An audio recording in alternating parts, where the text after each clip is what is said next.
sebelumnya, hari ini kita akan belajar terkait media pembelajaran yang bernama Dapen.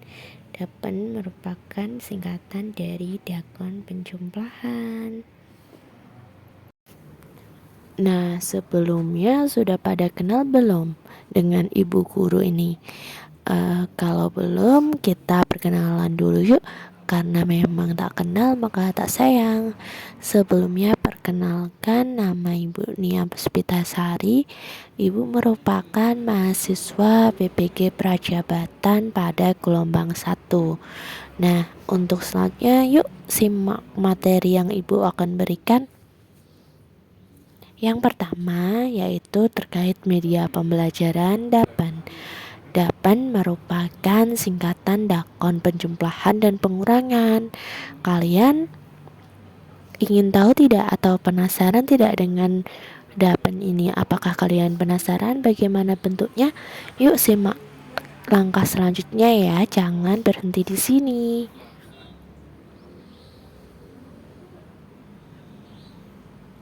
Nah, selanjutnya ini yang pertama yaitu merupakan pengertian dari Dapen. Dapen merupakan dakon penjumlahan dan pengurangan yang digunakan sebagai media pembelajaran. Dapen ini merupakan alat peraga atau benda konkret yang digunakan pada kelas 1 sekolah dasar. Kemudian ada tujuan dari media Dapen. Ada yang tahu tidak tujuan dari media atau alat peraga ini apa? Nah, Ibu akan menjelaskan tujuannya, yaitu agar anak senang ketika belajar sambil bermain. Karena seperti yang kita tahu, anak kelas 1 itu sangatlah senang dengan yang namanya permainan. Jadi dari sini mereka akan belajar sambil bermain. Kemudian ada alat dan bahan untuk cara pembuatan Dapen sendiri. Kalian pasti penasaran ya bagaimana cara pembuatannya, alat dan bahan yang dibutuhkan, seperti itu. Untuk yang pertama, kita akan membahas terkait alat dan bahan yang digunakan dalam pembuatan atau proses pembuatan media pembelajaran Dapen atau dakon penjumlahan dan pengurangan. Nah, yang pertama itu ada gergaji, kemudian ada anyaman bambu, kemudian ada mata bor, kemudian ada cat pelitur dan juga kuas. Kalian pasti penasaran kan untuk alat-alat ini digunakan untuk apa sih? Tapi untuk sebelumnya kita next ya, untuk langkah selanjutnya ini ada alat dan bahan yang lain. Nah, untuk alat dan bahan yang lainnya, ini ada kerikil, kemudian ada skrup manik-manik, kemudian ada papan kayu, dan ada stik mainan. Nah, stik mainan kalian pasti penasaran, buat apa untuk stik mainan seperti itu? Ini mohon ditunggu, nanti kita akan next ke cara pembuatannya ya.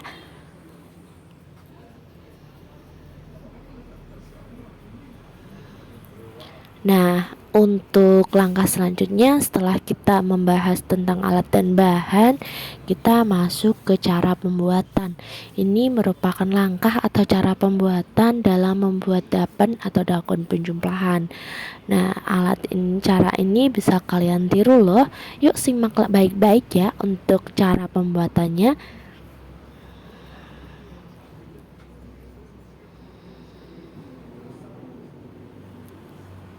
Nah, untuk yang pertama cara membuat Dapen yaitu pembuatan sketsa pada papan kayu sesuai ukuran.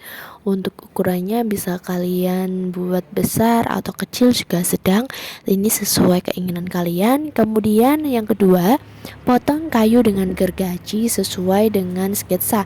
Nanti sebelum dipotong kalian silahkan bisa menggambar terlebih dahulu terkait sketsanya. Yang ketiga, papan kayu yang sudah digergaji diperut, dipasrah dan diserut agar rata ya. Kemudian langkah selanjutnya Papan kayu di mata bor sebanyak 7 lubang, papan kayu kanan dan 7 lubang papan kayu kiri ya, supaya ini bisa menempel seperti itu. Untuk langkah selanjutnya, papan kayu yang sudah dibor dicat pelitur warna coklat hingga kering. Untuk kenapa harus dicat pelitur? Karena memang di sini supaya dapennya menarik oleh perhatian siswa seperti itu. Jadi untuk langkah selanjutnya yaitu setelah kering, papan kayu dipasang engsel di bagian tengah untuk meletakkan papan kiri dan kanan hingga menyatu dan dapat dilipat seperti itu. Jadi ini kegunaan engsel ya, supaya nanti dapennya itu bisa ditutup seperti itu. Nah, untuk langkah selanjutnya, yuk kita simak kembali. Kemudian langkah selanjutnya, dakon yang sudah jadi diberi hiasan manik-manik. Untuk hiasannya ini boleh bebas, boleh manik-manik, boleh menggunakan anyaman bambu, boleh dari biji kacang-kacangan juga. Pokok intinya bebas seperti itu. Ini sesuai dengan kreasi kalian masing-masing. Nah, selanjutnya kita simak kembali yuk. Karena di sini untuk selanjutnya ini ada cara penggunaannya. Tadi kita sudah membahas terkait alat dan bahan, sudah membahas terkait cara pembuatan.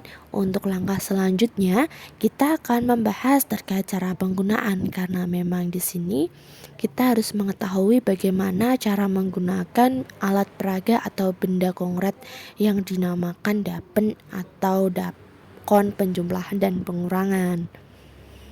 Yang pertama, cara penggunaannya yaitu siswa dibentuk menjadi kelompok. Satu kelompok terdiri dari 6 orang.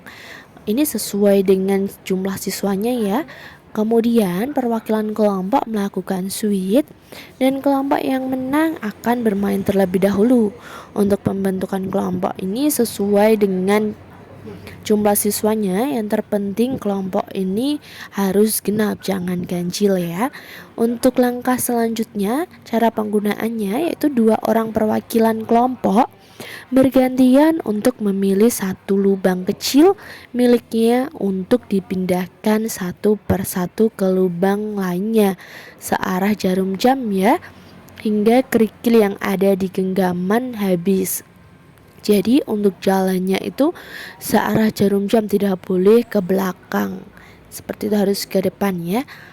Untuk langkah selanjutnya yaitu perwakilan kelompok mengambil soal yang sudah disediakan di kotak soal dan menjawab soal secara bekerja sama ya. Kemudian siswa mengambil beberapa kerikil dari lubang besar miliknya untuk mencari jawaban soal. Nah, untuk pemecahan soal ini harus dilakukan secara berkelompok dan kerjasama. Semua siswa harus ikut andil dalam mengerjakan dan memecahkan kartu soal tersebut. Untuk langkah selanjutnya yaitu misalnya penjumlahan 3 ditambah 4. Siswa mengambil kerikil 3 kemudian ditaruh bawah dan mengambil kembali kerikil 4, kemudian menghitung ada berapa kerikil tersebut. Nah, ini pentingnya kerjasama antar siswa. Jadi ada siswa yang bermain, ada siswa yang mengerjakan soal, seperti itu. Nanti antar anggota kelompok bisa bergantian ya, jangan berebutan. Langkah selanjutnya yaitu jika jawaban benar maka siswa boleh melanjutkan permainan. Jika salah, siswa diberi kejutan seperti menyanyi, menari, dan lain-lain. Jadi untuk siswa yang salah soalnya harus belajar lagi dan harus berhati-hati dalam menjawab kartu soal yang diberikan agar tidak diberi kejutan untuk menyanyi ataupun menari ya. Untuk langkah selanjutnya yaitu terkait permainan akan berakhir ketika semua lubang kecil kosong dan semua kerikil berada di lubang besar. Seperti itu ya teman-teman. Jadi tidak perlu khawatir. Untuk langkah selanjutnya, yuk kita simak bagaimana cara penggunaan dakon yang lebih lanjut. Nah, Yang selanjutnya cara penggunaannya, masing-masing kelompok menghitung banyak soal dan jawaban yang benar dari yang diambil. Soal dan jawaban yang benar yang terbanyak akan menjadi pemenang. Kelompok yang menang akan diberi reward. Nah, reward ini jadi untuk sebelumnya nanti dari ibu guru akan mempersiapkan bintang. Untuk siswa yang menjawab kartu soal dengan benar maka akan mendapat 1 bintang seperti itu. Langkah selanjutnya yaitu ada manfaat media dapen. Wah, kalian pasti penasaran gak sih apa saja sih manfaat-manfaat dari media dapen atau yang kita sebut dengan dakon penjumlahan? Kalian pasti penasaran kan? Yuk kita simak lebih lanjut ya untuk manfaat. Nah, yuk kita simak lebih lanjut untuk manfaat dari media dapen atau dakon penjumlahan dan pengurangan. Yang pertama, untuk mengenalkan siswa pada angka. Jadi siswa bisa main sambil menghitung angka melalui kerikil-kerikil tadi seperti itu. Yang kedua, siswa juga bisa belajar sambil bermain dari kartu soal yang telah diambil. Jadi seperti tadi kartu soalnya ada soal 3 ditambah 4, 5 ditambah 2. Jadi siswa bisa menghitung melalui kerikil-kerikil yang telah digunakan. Nah, manfaat yang ketiga agar siswa dapat belajar berhitung. Jadi selain bermain, siswa itu juga bisa sambil belajar dan tidak bosan untuk mempelajari materi. Untuk manfaat yang keempat, siswa akan lebih mengenal rasa kebersamaan dan kerjasama ketika bermain maupun menjawab soal. Seperti itu ya kawan-kawan. Nah, untuk selanjutnya ini ada dokumentasi loh. Dokumentasi ini merupakan penerapan dari media dapen. Kalian pasti penasaran bagaimana dan apa saja sih dan bentuknya itu bagaimana untuk terkait media dapen dan cara penerapannya. Kemudian siswanya itu senang atau tidak. Seperti itu, yuk kita lihat untuk mengeceknya lebih lanjut ya.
Nah, setelah kalian tadi melihat dokumentasi-dokumentasi dari penggunaan alat peraga, cara pembuatan dan juga cara penggunaannya dan bentuk-bentuk dari media dapen, ini selanjutnya ada biodata penulis dari ibu guru loh. Ini nama ibu Nia Puspitasari, NIM ibu 14060221771. Ibu merupakan PPG PGSD UNES Prajabatan Gelombang 1. Terima kasih semuanya telah menyaksikan video ini. Silahkan kalian bisa like, subscribe, komen dan juga yang lainnya ya, sebarluaskan supaya manfaat ini bertambah dengan banyak. Terima kasih, sampai jumpa.